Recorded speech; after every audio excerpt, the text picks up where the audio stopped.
আপনার কি সকালে ঘুম থেকে ওঠার পরেই শরীর ভীষণ দুর্বল লাগে? মনে হয় আবার শুয়ে পড়ি। আপনি কি অল্পেতেই হাঁপিয়ে ওঠেন? শ্বাস প্রশ্বাসে একটা কষ্ট হয় বা বসে উঠতে গেলেই আপনার মাথা ঘুরে যায়, মাথা টলমল করে, চোখের সামনে একটা ধোঁয়াশা থাকে। এই ধরনের সমস্যাগুলো যদি আপনার মধ্যে থাকে তাহলে আজকের এই ভিডিওটি আপনার জন্য।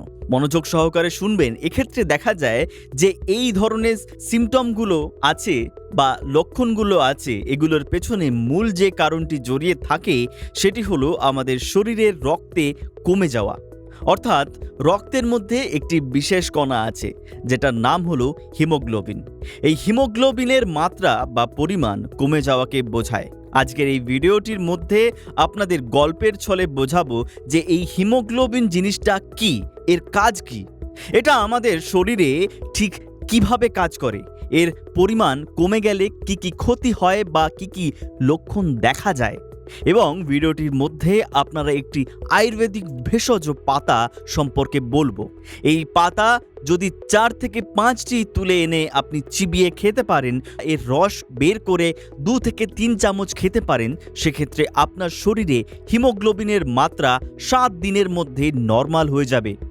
সঙ্গে আপনার শরীরে যে ক্লান্তি, দুর্বলতা, অলসতা, হাঁপিয়ে ওঠা, হাত পা ঠান্ডা হয়ে যাওয়া, চোখ মুখের সামনে ধোঁয়াশা, এই সমস্যাগুলি থেকে আপনি চিরতরে মুক্তি পাবেন। দেখুন, আমাদের এই যে মানব শরীর আছে, এই শরীরের প্রত্যেকটা কোষ আছে, প্রত্যেকটা কোষের কিন্তু দরকার অক্সিজেন। কারণ অক্সিজেন ছাড়া কোষগুলো এনার্জি তৈরি করতে পারবে না। আর এনার্জি তৈরি করতে না পারলে কিন্তু আমরা সঠিকভাবে আমাদের নিত্য প্রয়োজনীয় কাজকর্ম কিন্তু আমরা করতে পারবো না। তাহলে আমাদের প্রত্যেকটা কোষের জন্য দরকার অক্সিজেন। এই অক্সিজেন আমাদের শরীরের জন্য এতটাই গুরুত্বপূর্ণ। আমাদের শরীরের প্রত্যেকটা কোষ কলা পর্যন্ত সব সময় ঘুরতে থাকে কিন্তু এই রক্ত, আর এই রক্তের মধ্যে থাকে আরসিবি অর্থাৎ রেড ব্লাড সেল, যেটাকে লোহিত রক্তকণিকা বলা হয়। এই লোহিত রক্তকণিকার জন্যই আমাদের রক্তের রং লাল হয়।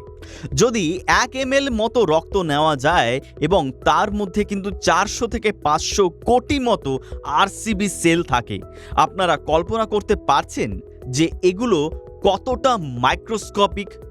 এক একটি রেড ব্লাড সেলের মধ্যে 27 কোটি করে হিমোগ্লোবিন থাকে। একটা হিমোগ্লোবিনের কণাকে যদি আমরা আণুবীক্ষণ যন্ত্রের মধ্যে দিয়ে দেখি, সেক্ষেত্রে দেখা যাবে যে এই হিমোগ্লোবিন কথাটা আছে, এর মধ্যে আছে হিমো এবং গ্লোবিন। একটা হিমোগ্লোবিনের কণা 4টি করে অক্সিজেন কণা বহন করতে পারে। এই হিমোগ্লোবিন কণাগুলো কিন্তু আমাদের শরীরের প্রত্যেকটা কোষ পর্যন্ত, প্রত্যেকটা প্রান্ত পর্যন্ত আমাদের কোষের জন্য প্রয়োজনীয় অক্সিজেনগুলোকে বয়ে নিয়ে যায়। এনার্জি প্রোডাকশনের জন্য, আমাদের শরীরে শক্তি উৎপাদনের জন্য প্রত্যেকটা কোষ কিন্তু আমাদের শক্তি উৎপাদনের রান্নাঘর। প্রত্যেকটা মুহূর্তে প্রত্যেকটা কোষের মধ্যেই এনার্জি উৎপাদন হচ্ছে, যেটাকে আমরা শক্তি পাচ্ছি। কিন্তু যখন এই হিমোগ্লোবিন কণা কোষের মধ্যে অক্সিজেনগুলোকে দিয়ে পরবর্তী সময় কিন্তু সে আবার ওই কোষ থেকে ফেরত পাওয়া কার্বন ডাই অক্সাইডগুলোকে আবার বহন করে আমাদের ফুসফুস পর্যন্ত নিয়ে আসে। তারপর আমরা যে নিঃশ্বাস ত্যাগ করি তার মাধ্যমে কার্বন ডাই অক্সাইড বেরিয়ে যায়। এভাবে আমাদের রক্ত গোটা শরীরে কাজ করে। রক্তের মধ্যে থাকা হিমোগ্লোবিন কণা কিন্তু কাজ করে। তাই আমাদের শরীরে এনার্জি, শক্তি বৃদ্ধির জন্য হিমোগ্লোবিনের গুরুত্বপূর্ণ ভূমিকা আছে। আমরা প্রত্যেকটা মুহূর্তে এই যে নাক দিয়ে নিঃশ্বাস নিচ্ছি, আমাদের ফুসফুসের গায়ে অসংখ্য রক্তজালিকা থাকে।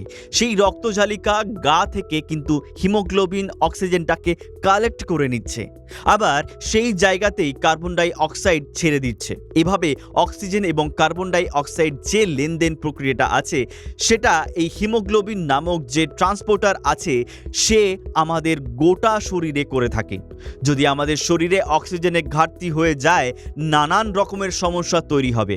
তাই সুস্থভাবে বাঁচার জন্য আমাদের শরীরের রক্তের পরিমাণ কমে যাওয়া বা রক্তের মধ্যে থাকা হিমোগ্লোবিনের পরিমাণ কমে যাওয়া একদমই ঠিক নয়। এটা নানা রকম জটিলতা তৈরি করতে পারে। তাই দেখবেন ডাক্তারবাবুরা আপনাদের বলবে HB পার্সেন্টেজ টেস্ট করাতে বা ব্লাডারি বা সিবিসি টেস্ট করাতে, কারণ এর মধ্যে হিমোগ্লোবিনের মাত্রা থাকে। হিমোগ্লোবিনের মাত্রা যদি ঠিক থাকে তবেই আপনি ঠিক থাকবেন, তা না হলে শরীরে কিন্তু নানা রকম প্রবলেম তৈরি হবে। এই ধরনের ভিডিও আরও পাওয়ার জন্য আমাদের চ্যানেলটা সাবস্ক্রাইব করবেন পুনর্জন আয়ুর্বেদা।